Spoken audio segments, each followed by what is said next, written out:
Jadi apa yang saya mau bilang, kayak contoh-contoh kasus ya, bagaimana di selatan itu terjadi penggusuran tanaman masyarakat yang sampai dengan hari ini itu belum ada proses ganti rugi atau pembayaran ganti rugi tanaman masyarakat.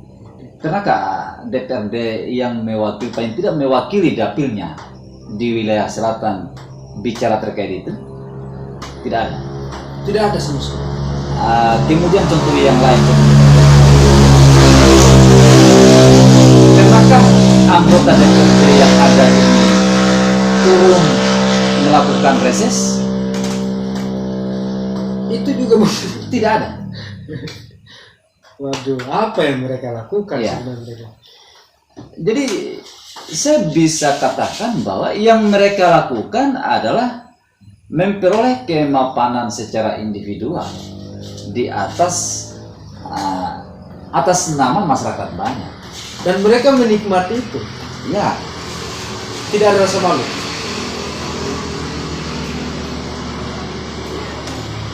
Padahal sebenarnya kalau mau kita dasarkan, mereka sudah diposisikan gajinya semuanya itu untuk kepentingan mereka, dan betul. bagi orang yang seraka mungkin itu cukup lah untuk kebutuhan mereka. Tapi kok bisa lagi menyeberang kiri kanan gitu? Iya. Itu menarik tadi ketika ada pertanyaan bahwa apakah mereka cukup serakah dengan persoalan ini?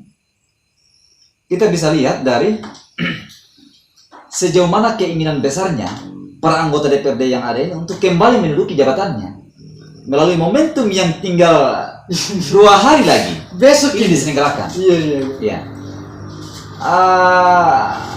Dalam evaluasi kita, oke, ada salah satu anggota DPRD hari ini yang kemudian tidak lagi mengikuti kontestasi legislatif yang akan datang ini.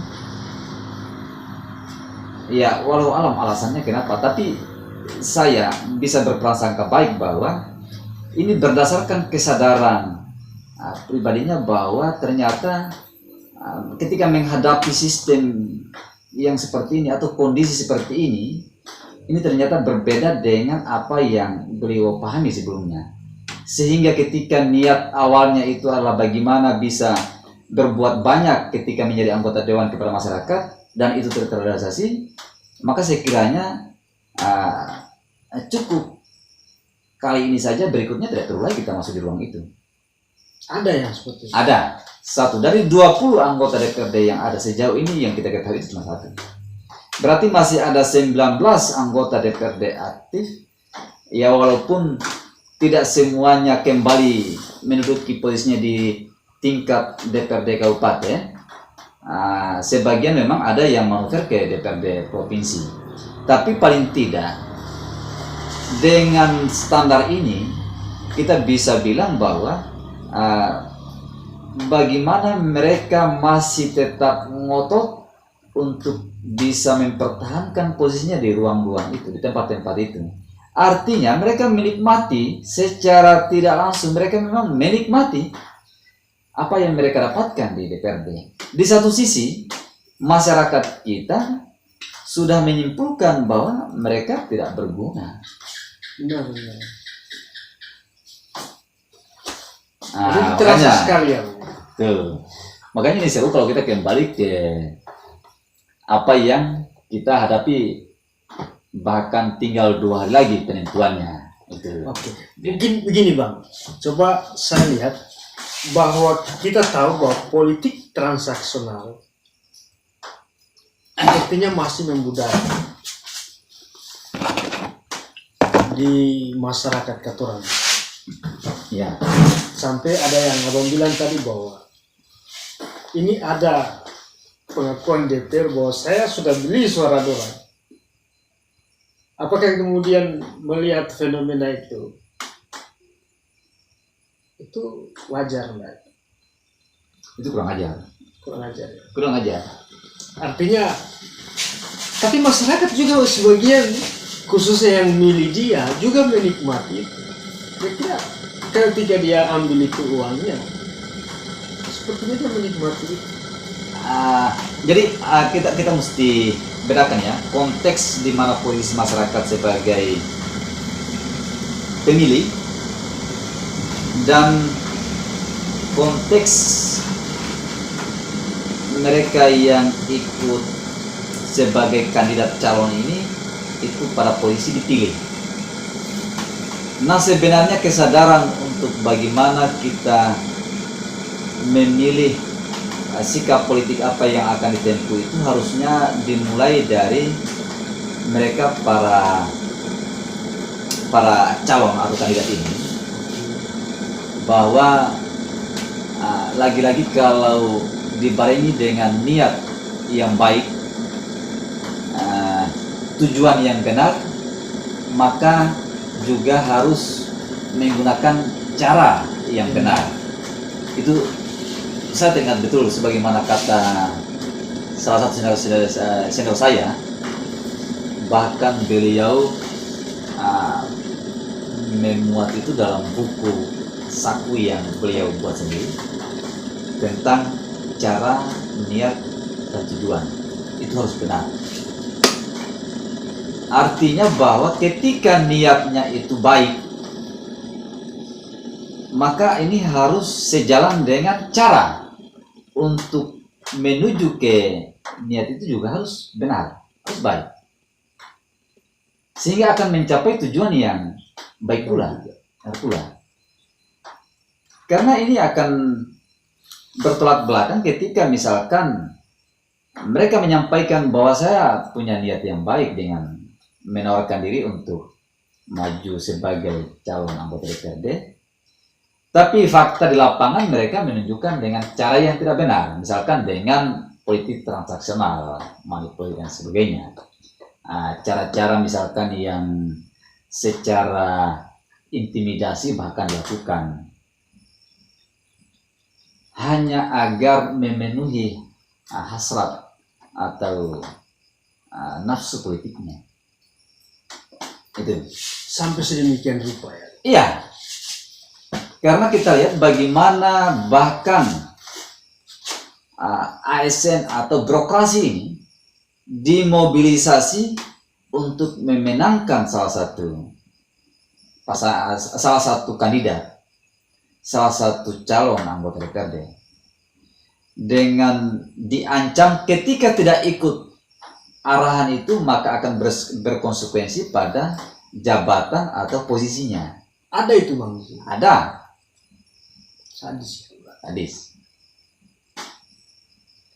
Bagaimana misalkan aparat desa digerakkan? Sabar Bang. Dan itu apa melihatnya di pemilu besok ini? Itu Potensi terjadi. itu masih bisa terjadi. Itu terjadi. Karena besok ini kan tinggal pemilihan. Bisa jadi ada ya? Ya, besok ini tinggal pemilihan. Oke. Nah, untuk menuju besok ini, tahapannya sudah berjalan selama beberapa bulan terakhir. Dan itu kita temukan di lapangan. Bagaimana teman-teman kita yang ASN ditekan harus memilih salah calon ini. Jika tidak memilih, maka akan mengancam posisinya, misalkan bisa dimutasi, pindah ke daerah yang jauh. Oke. Itu. Bahkan ada sebuah momentum kemarin, ini saya cerita sedikit ya, termasuk bahwa ini kita sempat kawal. Momentum tahapan pelaksanaan seleksi P3K. P3K, guru. Khususnya di guru, yang kita temukan kasusnya itu kebanyakan di guru. P3K guru ini dimanfaatkan oleh seseorang yang punya jabatan penting, jabatan besar di SKPD ini, dengan cara meminta kepada para peserta ini untuk menyatakan sikap dukungannya ke yang mereka kehendaki. Jika tidak, maka mereka tidak akan diakomodir kelulusannya atau tidak akan dijamin kelulusannya. Maksudnya calon legislatif. Ya, sudah begini. Saya belak-belakan kalau ini. Saya berani belak-belakan. Oke. ada calon legislatif di mana istrinya punya jabatan strategis di pemerintah daerah Oke. sebagai kepala Badan Kepegawaian Kabupaten Pulau Galiabu, BKD. BKD. BKD.